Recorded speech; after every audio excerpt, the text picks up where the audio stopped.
Another week, another episode of the A-List podcast. I'm Kwani A. Lunis, joined by, as always, Sherrod Blakely and Gary Washburn. Welcome to another week. A lot to talk about now that the regular season's over. Yes.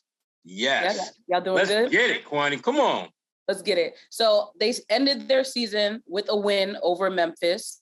First reaction to that regular season finale? They handled their business. They did what they needed to do. But as much as you can feel good about the way they handled their business against Memphis, I don't care about Memphis.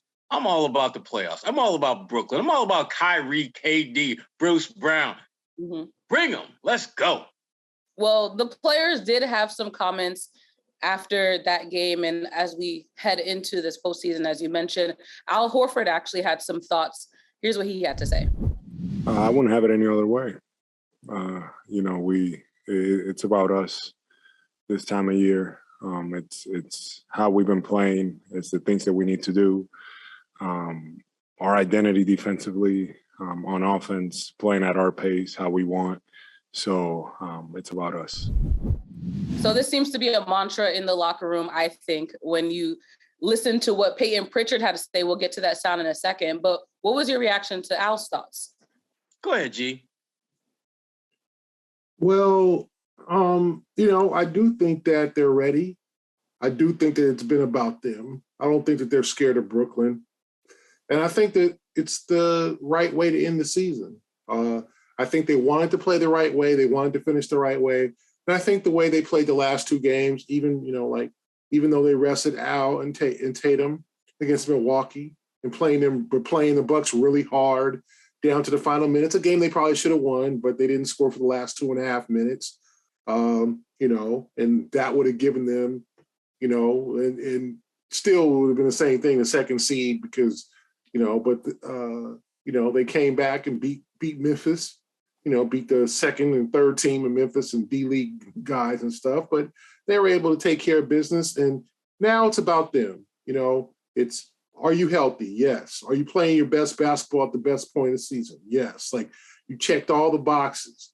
They didn't have any, last year when Jayson had that wrist injury and Kemba wasn't quite right, et cetera, et cetera. Like, this year, besides Robert, everybody's healthy.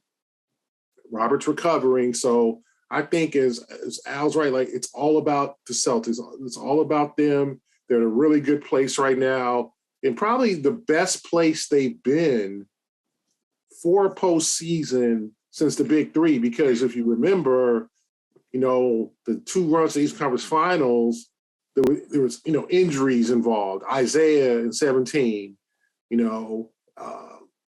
Kyrie in 18, and Gordon in 18, and that type of thing. So, they have had injuries throughout the postseason, for years. And this is as healthy, even though Robert Williams is out. It's a big part. But the fact that Brown and Tatum and Smart and Horford and, are all ready and feeling good, that says it's positive for the Celtics. Yeah, I mean, usually when we get to the playoffs and this team, there's always this, like, specter in the room, like, they could do this, but this is a problem. And I don't feel that way. I mean, obviously with Robert Williams, that's a big part of what this team is about. But if you look at the calendar, there's potential that Rob could be back for, like, Game 6 if he is returning at the earliest possible time. And if you can get him back, frankly, I'm not convinced this thing is going to go 6. I think the Celtics might be able to wrap this thing up in 5. But 6 is realistic. 6 is probably the safe money bet to make on this series. But I just think the Celtics are in a place now where they're looking at Brooklyn and they're thinking, like, y'all really not all that. I mean, if you think about this Brooklyn team defensively, if you don't score 120 points against Brooklyn, there's something wrong with your offense, because you're going to get plenty of opportunities to put up those numbers, because they're one of the worst defensive teams in the postseason that we're looking at. And as great as Kyrie Irving and Kevin Durant are, I mean, those guys can go out there and get you 80 points between them, and they could still catch a double-digit loss. Would not surprise me. They're that inept, and one of their key players, a guy that we love and especially in our hearts, Mr. Bobby. He probably should not have talked about how wide open things are on that line, that back line defensively for the Celtics with Robert Williams not being there.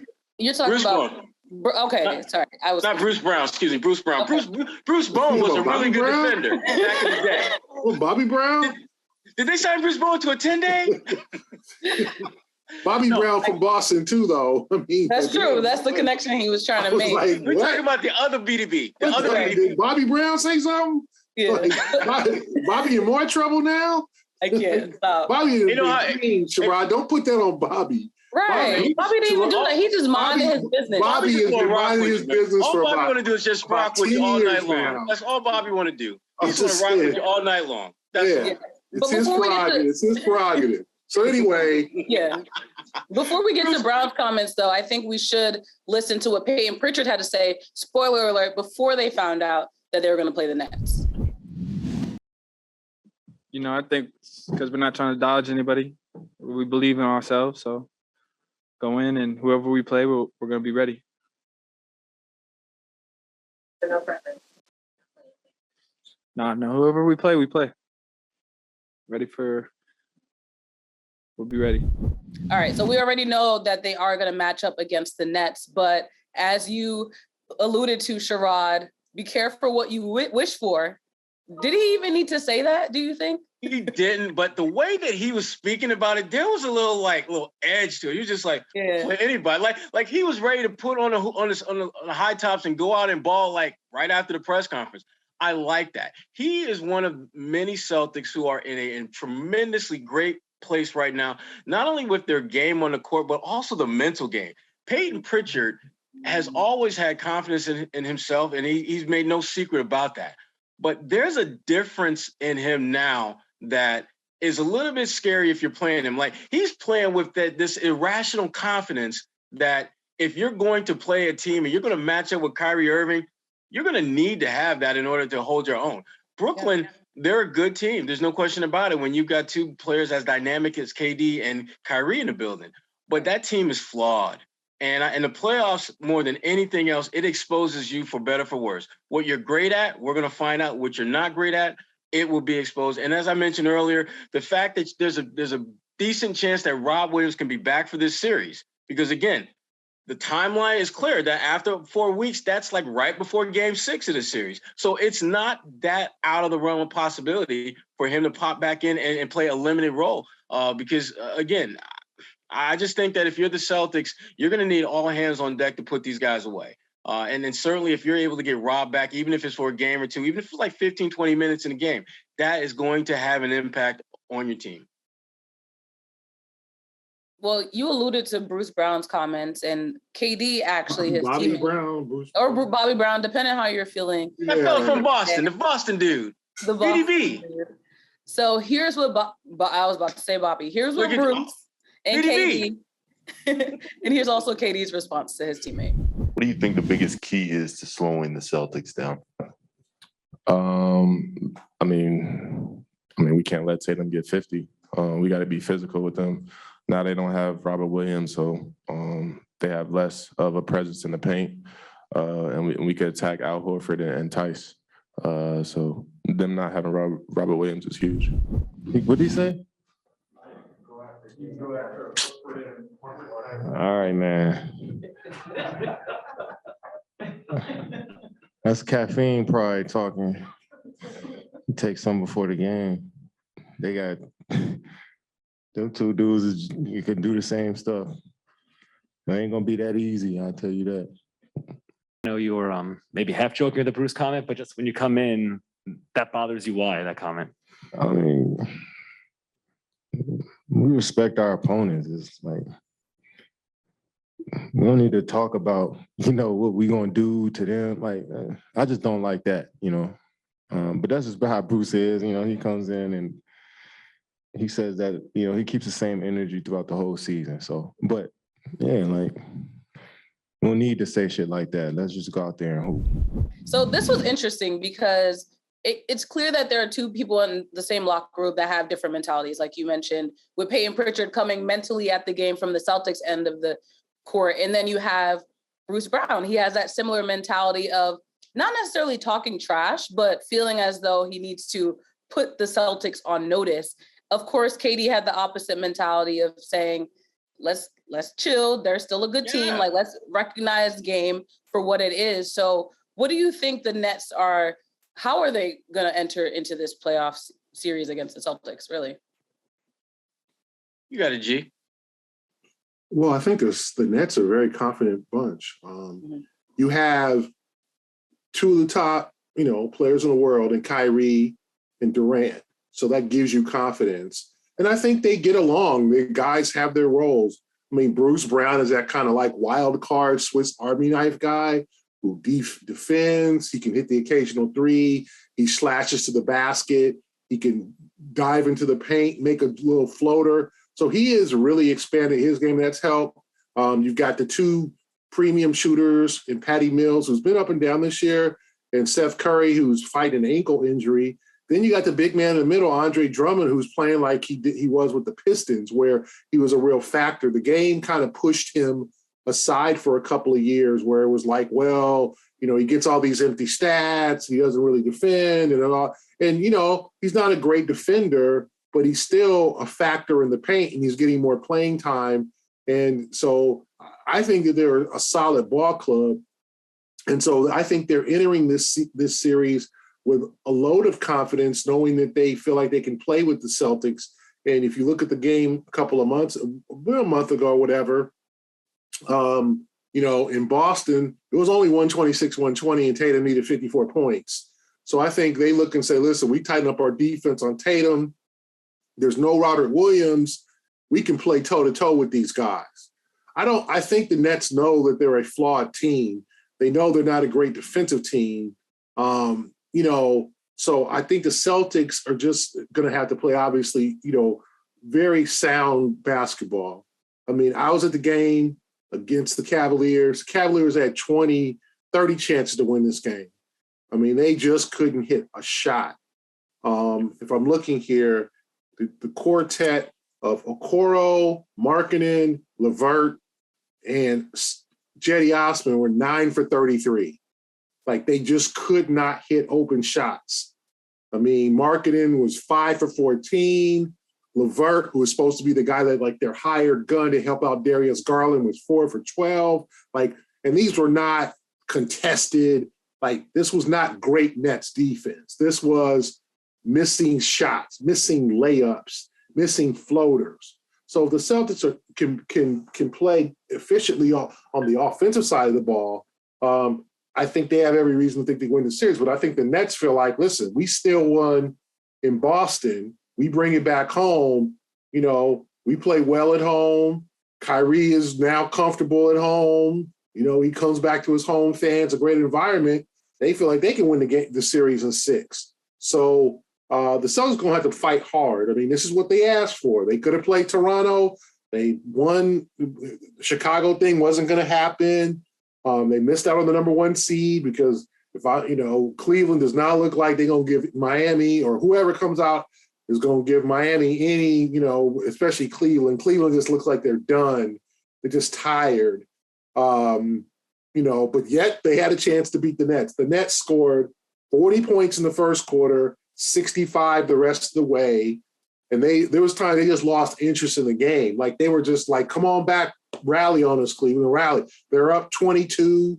Cleveland cut it to 6 and had an open 3, missed it, which could have made things real interesting. So if you're the Celtics, you're looking at that game, and I look at it, obviously seen the Celtics all year, but also look at the Nets. The Nets did not just stomp Cleveland.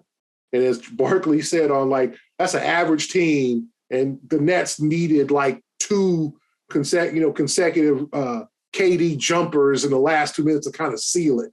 Like, they needed KD to be like, all right, damn, I was hoping to get a rest. Let me get him off this bench, hit a couple 17-footers in your face. Okay, we done? We good? Okay, guys, KD's 33, right? Kyrie's 30. So these guys aren't, they got miles on them. Can they carry this team through a 7-game series with a bunch of young guys? But they think they can. And I think what Bruce Brown showed, shoot, they ain't got Robert Williams. Theis gonna enter the game with 2 damn fouls. So, we think we can score on Theis and Horford. So, yeah, like we got confidence. He basically said it. Now, I think Ime was going to come with some game plans to accentuate that, to bring Drummond away from the basket. Claxton, they've neutralized him over the years. So, but the Nets feel like we can win this series in 6. I am glad they feel that way, but I mean, the eye test tells me differently. Their defense is putrid, point blank. It is absolute trash. Monday through Sunday, not even no days off for that defense. And to me, that's what this really comes down to. I mean, the Celtics literally have to just be average offensively and play the way that they've been playing for the last 2 weeks, and they win this thing in 5 or 6 games. That Brooklyn defense we knew that they weren't very good, but no one thought they were this bad. I mean, 120 points should be like an average game against them defensively. And for the Celtics, the problem that Bruce Brown doesn't really acknowledge is that the Celtics perimeter defenders do a pretty good job of making sure your ass don't get to the paint. And so as much as you love the idea of not having to deal with Robert Williams roaming the paint, you got to get there first.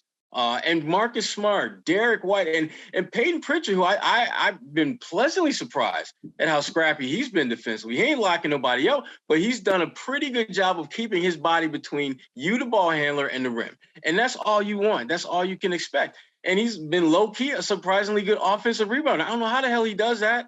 I mean, he's literally the littlest dude on the court, and somehow multiple offensive rebounds wind up in his damn hands. So I am less confident that Brooklyn can get it together offensively against the Celtics defense, and very confident and very bullish on Boston's offense having their way against a team that is just not there defensively. I mean, as Gary pointed out, I mean, if Cleveland didn't miss so many damn easy shots, they win that game.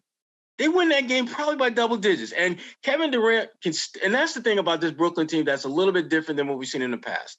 Kevin Durant can play well, Kyrie can play well, and they can still lose by double digits. No one will be shocked if that happens. And that, to me, is the scary part if you're Brooklyn, that you don't want to admit that even when you play your best, if they're playing their best, you're going to lose. Point blank. Here's the thing.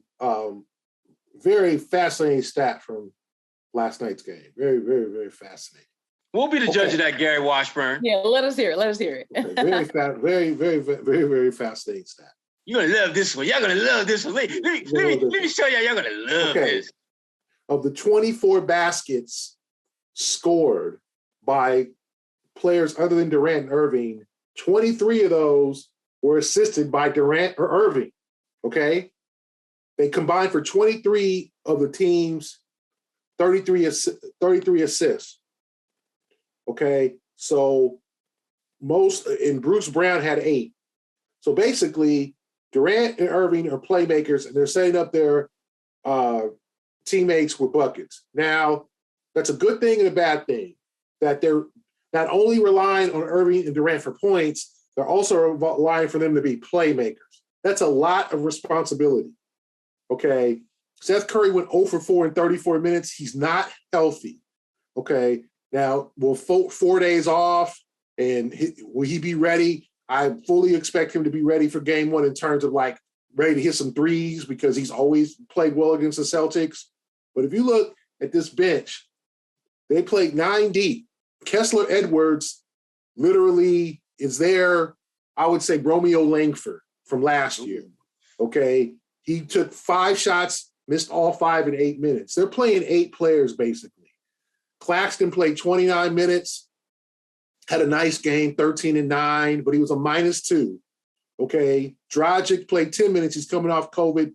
Patty Mills played 17 minutes. Like, they are really, really, really relying on Irving and Durant. Like, really, a whole bunch. Drummond only played 19 minutes. He had 16 points, 8 rebounds, but obviously Steve Nash saw something where it's like, I can't have this dude in the game. He played Claxton the other center minutes, Claxton was a -2. So to me, they have to stop not only Durant and Irving as scorers, but playmakers. Like, don't let them go for KD had 25 points, 11 assists. Irving, 34 points, 12 assists. Like, that's you got to give up. You can give up one. You can't give up both. Yeah. Right? You can't let them go for 59 points and 23 assists. Like, that's a recipe for defeat. Okay? Because they're setting up their teammates. But it is a lot. Can they do that for 7 games? Can they do that deep into a series? That's the fascinating question. Okay, because without Curry, and then Mills has been real streaky. You know, he's not been the Patty Mills that we've seen over the years quite this year. You know, Bruce Brown had a very good game, guys. He took 19 shots. He was 8 for 19. Bruce Brown wasn't that good. Bruce Brown took more shots than KD and Irving. Okay, so I'm just examining. This is the Brooklyn that we know, because the game a month ago, you know, you can go off that, but that was the only real game. The one in Boston, you can kind of go off and say, okay, that's Brooklyn. But they had James Johnson. They were playing LaMarcus Aldridge. They were playing a little bit of Blake Griffin. James Johnson gone. Aldridge did not play last night. Neither did Blake Griffin. They just cheerleaders now. This is the 9. Claxton, Edwards, Dragic, and Mills, in addition to the starters that they're going with. So, and who knows, Steve Nash can pull out a wrinkle. But I just think that if Durant and Irving become scorers and playmakers in the same game, that's bad news for the Celtics. Make them both scorers, or they've got to take it one-on-one. Don't let them 23 assists for them on 45 made baskets for the team. I mean, that's a lot. I mean, and that's great production from those guys, but you can't have them do both if you're the Celtics. Another factor that we should consider is the fact that Kyrie Irving is practicing fasting for Ramadan. And I'm not saying that that's necessarily affecting his game. Like you mentioned, he was still able to drop that double-double, but I think it's something to consider. And I believe Jaylen Brown might be as well. So I think just like that off the court aspect is definitely something to consider when you think about the performance of this team and how they're going to physically be able to show up. But to your point, if they can't score on a nightly basis, then that's all Brooklyn has. What would you say is, I know you mentioned the concern, but what would you say is something that you are scared of, so to speak, for the Celtics, though, despite the weaknesses that the Nets have? My biggest fear is Tatum not being healthy. I think as long as Tatum is able to play the way he is capable of and focused on doing, I don't see how they lose this series. He's that good. He's elevated to that level of superstardom, and he is a major matchup problem for them. Because, you know, when they go small and they go like those 3-guard lineups, somebody got to match up with Jaylen Brown. Somebody got to match up with Tatum. And 9 times out of 10, that's the player that the Celtics are going to go to, because that'll be the mismatch. And so I just think that the Celtics have too many ways to counter whatever the Brooklyn Nets are doing that's working. The only thing that Brooklyn has working for them is Kyrie Irving and Kevin Durant, who are both amazing players and can absolutely put a team on their back and carry them to victory. But I just think the gap in overall talent that Boston has as a whole over Brooklyn is too much of a gulf exists for Brooklyn to overcome that and get this series. I just don't see it happening. My biggest concern is the Celtics get into a kind of a shooting match with these guys, and then they got one of those games where they're like 8 for 42 from the 3-point line. You know, I mean, that's going to happen.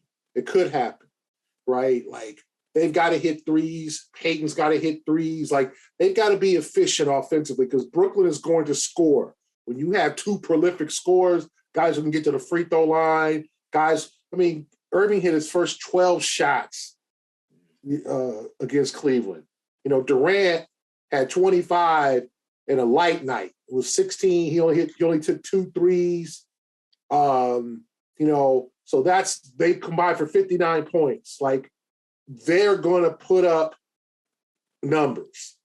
And Irving is going to be motivated to play in Boston. He is healthy and probably the first time he's entered a postseason. And last year he sprained his ankle, but he's completely apparently healthy. He's drama-free. He can play without being vaccinated. So now he can just concentrate on ball. Durant is always going to be a problem. He's one of the great scorers that the game has ever seen. So my fear, if you're the Celtic, is missing, like having one of those nights where they shoot 39% or 36%, and then having to either rally to come back, or they're relying on the three ball too much, or Tatum gets into this like, oh, you going to do that, KD? Okay, I got you here. I'm going to take this step back three against three defenders. Like, none of that.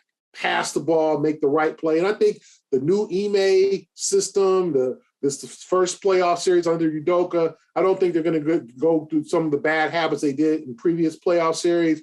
But my biggest fear is they come up in two, they come out a little flat for game one and lose game one, and suddenly Brooklyn's like, oh, we got home court advantage. It's our series. They're going to have to win maybe 2 games in Brooklyn to take this. Like, you got to punch first.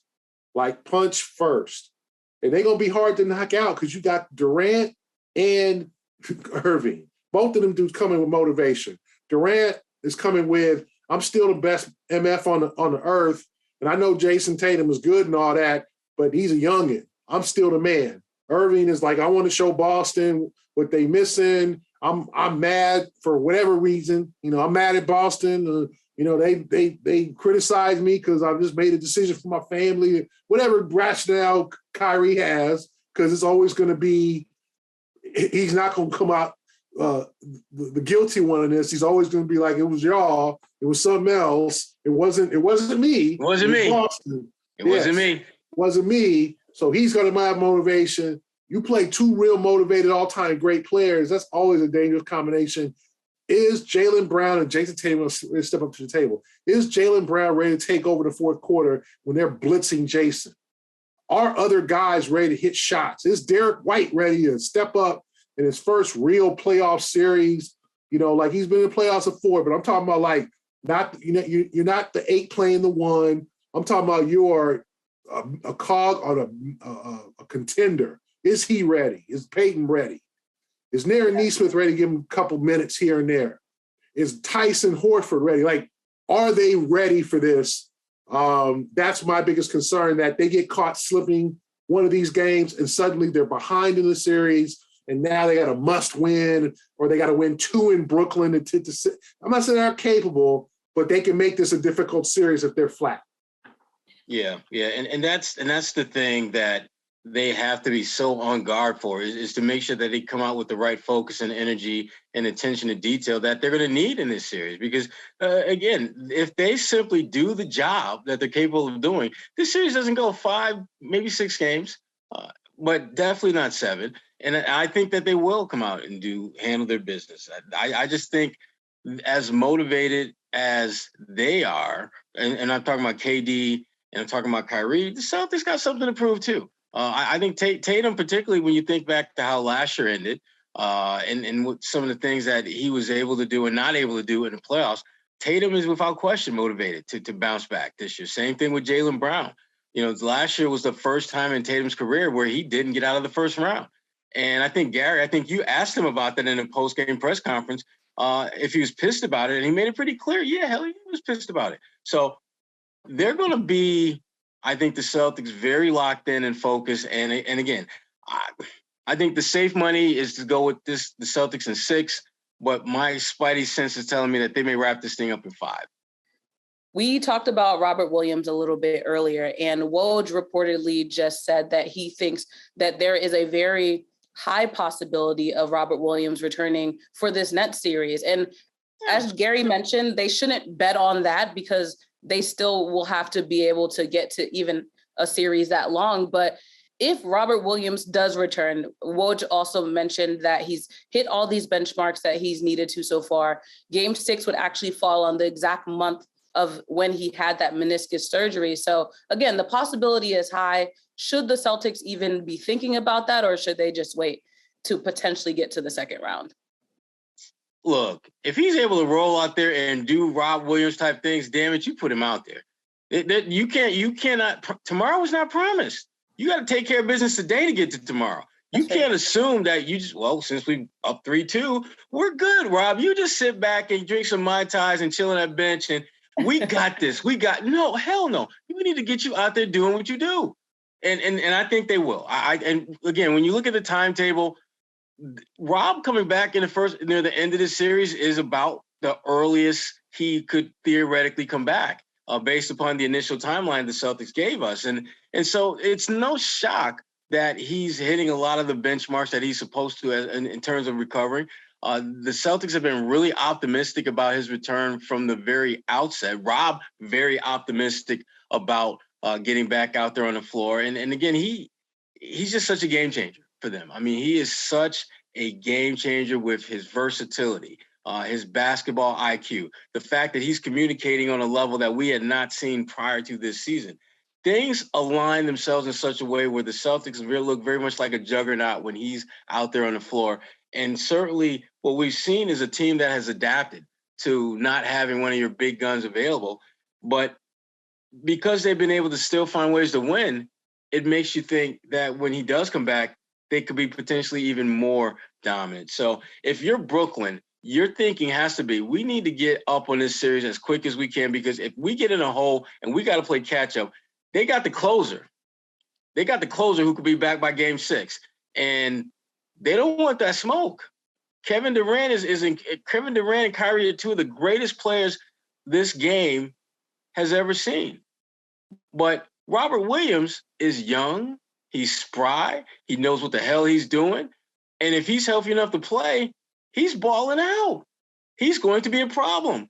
And our good friend BDB, Bruce Brown, look, you let him try to get into that paint with Rob around and see what happens. Look, ping pong, that right off the glass. Right off the glass. Well, I feel like I think you have to save Robert from himself. Robert's not a durable guy. Okay, throughout his career, he has struggled with injuries. He has not dealt great with playing in pain. Okay, so you have to take that into account. If you can bring him back, and he's not risking his future, he's not playing on one leg, and you get him short spurts, I think it's okay to bring him back for a potential game 6, or who knows, that might be a game to close out the series, or that's going to be a game to try to take it to 7. So I'm not banking on seeing Robert Williams in this series. I just think the Celtics are going to be cautious with him. Now, I think the Milwaukee series is more like it. You'll get a break after this series, I'm sure a couple of days, and then give him more healing time. Who knows what is going on in those workouts. It sounds like, from all we hear and all that, it's the talk is that he's responded well. He's running up and, doing one-on-one things. He's, who knows when he'll get to practice. Maybe he'll get to practice sometime in the next week or so or whatever. But I think if you can win without him, you don't throw him out there on one leg. This is your future. And this is a guy who has not dealt in the past. This is not Willis Reed. Look it up if you don't know the reference. This is not some dude who run out on one leg. Run out on one leg and give you all he can. This is a guy who's not had a great history of dealing great with pain. Okay, and he has played in pain. He just gets pained a lot. Okay, so I'm not going to say he's soft. I'm going to say he's just not great. He's had numerous injuries, especially with the lower extremities. So if I'm the Celtics, I make triple sure, quadruple sure he's ready. You put him through one of those extensive workouts. If he makes it through where he's jumping and all that, because remember, let's look at other people. James Wiseman, now they both tore the meniscus. Obviously, Wiseman seems to be way more extensive, but he played a couple of G League games. They thought he was ready. He was supposed to help this year. Remember, the Warriors were like, oh, when we get Clay and Wiseman back, and we're going to be unstoppable. Yeah. Well, it ain't worked with Wiseman. Wiseman's knee started swelling, and they put him on the shelf for the year. So he's going to miss his whole season with a meniscus tear. Now, Roberts might have been a neater tear, and a simple tear to repair it. So it sounds like he got really lucky with the meniscus tear, but you don't want to throw him out there and suddenly he's got chronic knee issues. So be cautious if you're the Celtics. If he's ready, then he's ready. You know, we've seen people. We saw Rajon Rondo several years ago come back from a dislocated elbow. I mean, but that's Rondo. Rondo's a special guy in terms of dealing with pain. Like, he don't feel things. But Robert Williams, different case. Be cautious. If he's ready, the doctor's clear him, he says he's fine, put him out there. But other than that, take your time. I agree. On the opposite end of the floor, we have another person who hasn't played for a little bit longer for their team. I'm talking about Ben Simmons, who we haven't seen play a professional basketball game since June 20th of 2021. That's an interesting stat as well, Gary. But overall, there's still speculation that he could possibly return for the playoffs. He posted on Wednesday on his Instagram a picture of his sneakers, and ESPN felt the need to post that on YouTube. So there's a lot of speculation. Do you think he'll make a big impact? That's the most important question. If he were to return for this team, considering he hasn't played in a while. Well, I do think the Nets are playing possum with this. We just have no idea. We don't know. Yeah, exactly. The Nets are not going to be like, oh yeah, he's playing Tuesday. Actually, he's active. They're not going to do that, right? Yeah. They're going to suddenly day a game. One of the big news breakers is going to break that he's participating in shoot around and he's available. That's what's going to happen. They're being very private about his workouts, But a back thing, I don't expect much from Ben Simmons. I don't make it. I don't make this his presence there. I just think he hasn't played in 7 months. This is the NBA. Okay, you cannot run out there after not playing in 7-8 months and just suddenly play 40 minutes. You're not doing that. Yeah. Don't work that way. Basketball game shape. Mm-hmm. Like that, you play 8 minutes, then you play 12, then you play 16, then you might play 24. Like, that's how it goes. Now, if the Nets were to win this series, would I say he'd come back in the next one? Yeah, maybe. Yeah. But this series, not having played in 7 months, no, guys got to get back in basketball shape, especially a guy coming off a back injury, especially a guy who fought with his mental health and his confidence the last time we saw him on the floor. Like, he's not, let's be honest, can he hit free throws? What happens when the defense leaves him open for a 15-foot jumper? Like, all that. This is not someone this is not Kevin Durant, where you knew when he stepped on the floor, he's going to get buckets. Ben ain't about buckets. Is Ben athletically ready to stop anyone defensively? Is he going to stop Tatum defensively? Like, after 7 months off the floor, that's asking a lot. So I don't put a lot of faith into this Ben Simmons thing. I just think that they're playing possum and that maybe he might return, but I don't think they have faith in him at this point. Yeah. Yeah.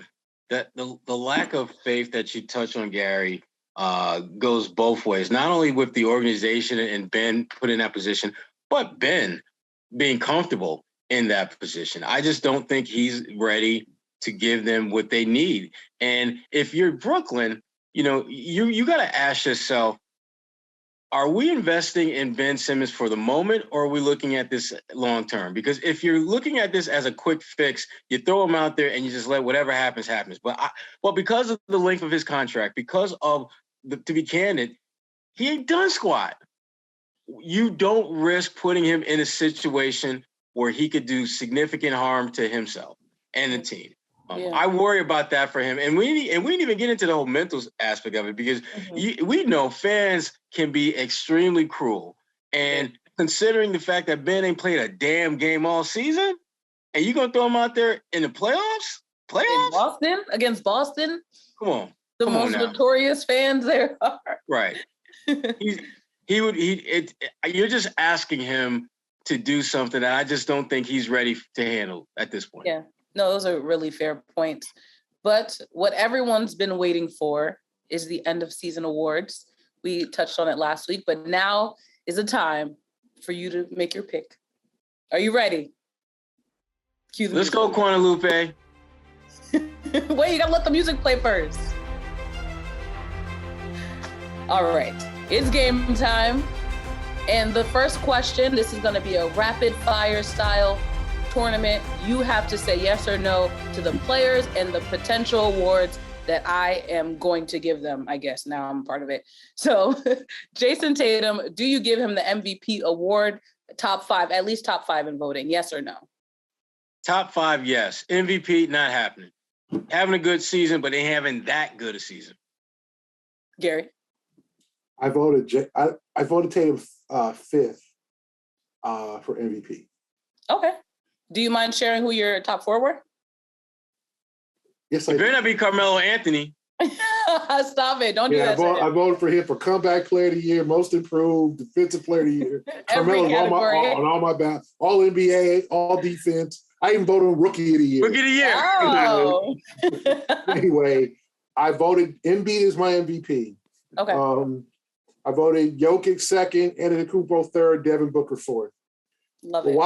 Why Embiid? Shit. It was just a damn, not a hunch. It could be split into thirds. It really could.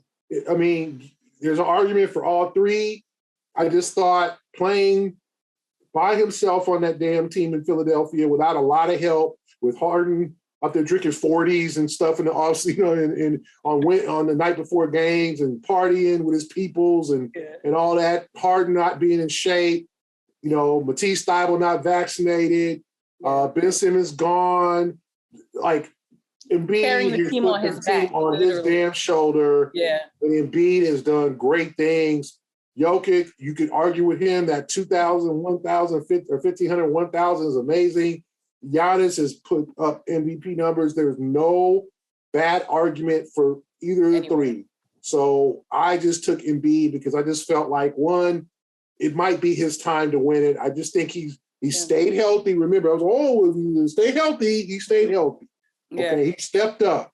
He's gotten out of his slumps. He's not had any issues. He has carried that team on his back.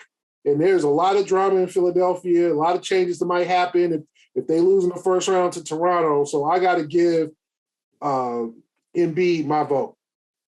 And I'm kind of giving away who I think should be the defensive player of the year, but I think that same argument would go for Marcus Smart when people talk about the seasons that they've had, Joel Embiid and Marcus Smart, respectively. They've done a lot for their teams, but they've always had other people that just inched before them when talk about the winning the award itself. So Marcus Smart, that's the next question. Do you think he'll finally win the defensive player of the year this season? It's got to happen this year. If it doesn't happen this year, it's not going to happen. That's how I feel about Embiid. I think it will because it's so wide open, and you're going to have a push from Mikal Bridges. I know a lot of people are really pushing him in Phoenix. Giannis Antetokounmpo is going to be in there. Rudy Gobert in the conversation. But to me, Marcus, he's the most impactful defender on the best team defensively. And what I think has hurt him more than anything else, to be candid with you, is Rob Williams. It's hard to ignore the impact that Rob Williams has had on this Celtics defense when he's out there with Marcus. And as great as Marcus is defensively, Robert Williams does a couple of things. He passes the eye test when you watch him play. And at the end of the night, you start going through all the different numbers that he posts and the analytics.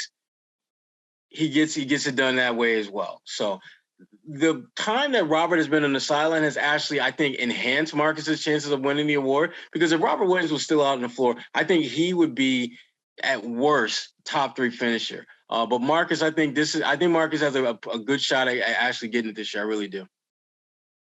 Gary, yes or no? Yeah, I voted for Marcus. Yeah. Ime Udoka has been a big conversation when you talk about Coach of the Year. That's probably one of the tougher conversations this season. Do you have him as potentially winning that award? I don't. No. And for a couple of reasons. One, I think Memphis head coach Taylor Jenkins has done an incredible job with an incredibly young team that is the second best team in the Western Conference. So and he's done it for long stretches without his best player. So I would give him the edge. And to be candid with you, this is the award that if I were a coach, I would never want to win this damn award, because this is the kiss of death. You are going to be fired damn near 2 to 3 years after you win this award. So if I'm Ime, I'm good stacking these 50 wins every year and having someone else bring home that hardware, because that hardware is one step closer to the unemployment line if you are an NBA head coach.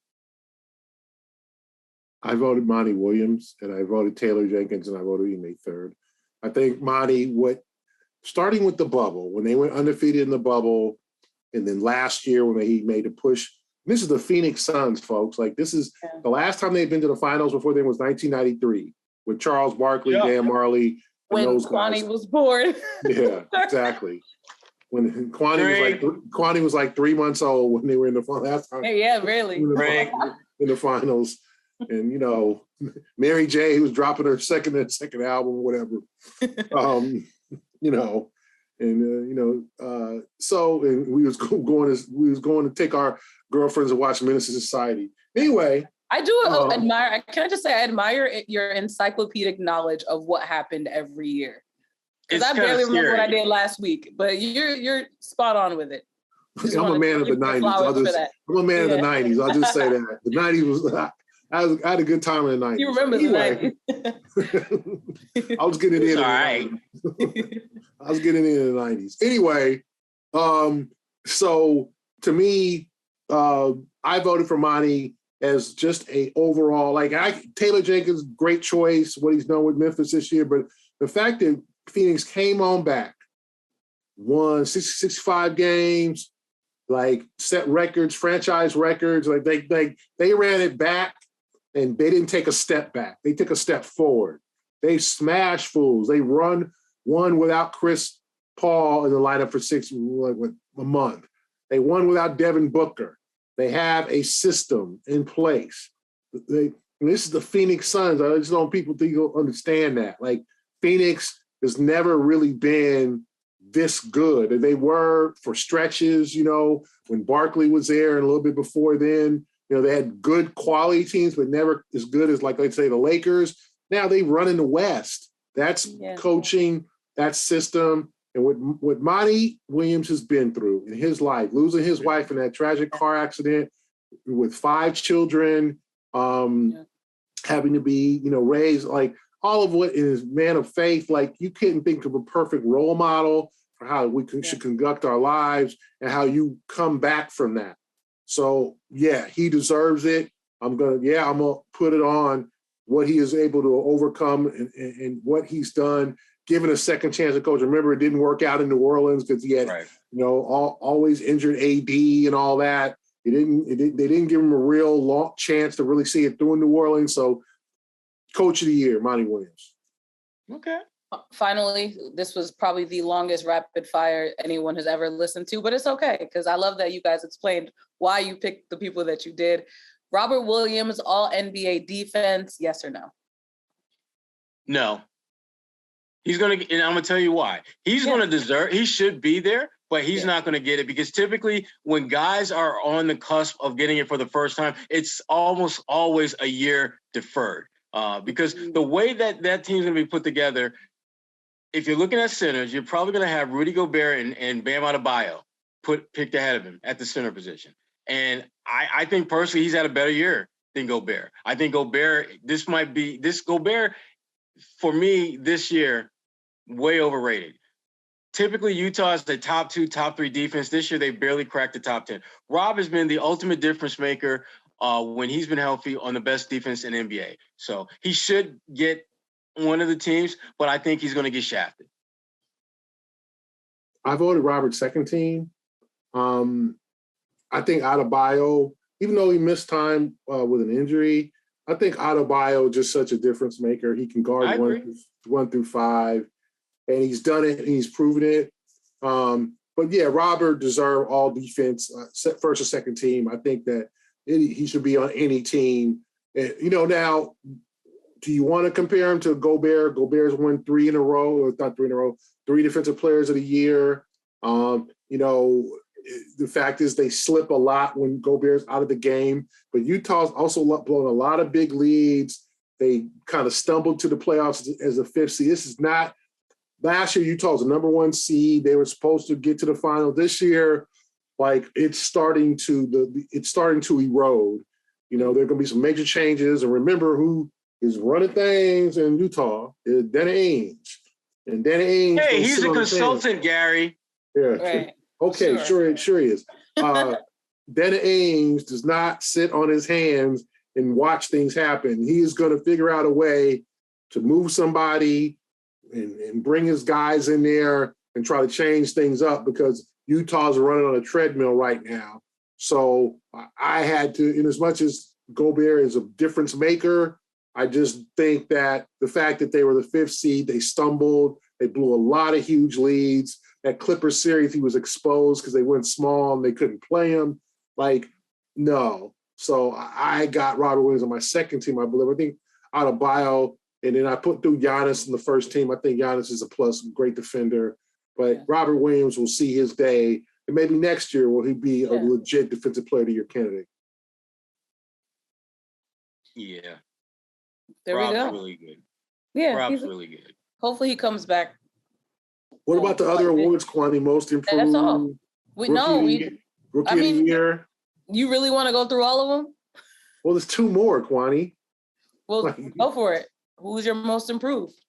I didn't have any Celtics on there, so. No, they didn't. Grant is the most improved. Somebody might vote, give Grant. I think Grant will get votes. Get a few nods. Yeah. Yeah, Grant will get votes for that. I had Jordan Poole, the Golden State Warriors. Mm-hmm. Who's turned into an outstanding scorer, kind of the 3rd guy, maybe him and Clay of that big trio, or quartet. I just thought he has taken a major step forward. And I had second Anthony Simons from Portland. He missed 26 games, but he has really taken a step forward. But yeah, those are my 2 most improved.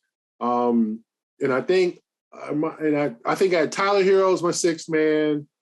And Rookie of the Year, I took Scotty Barnes.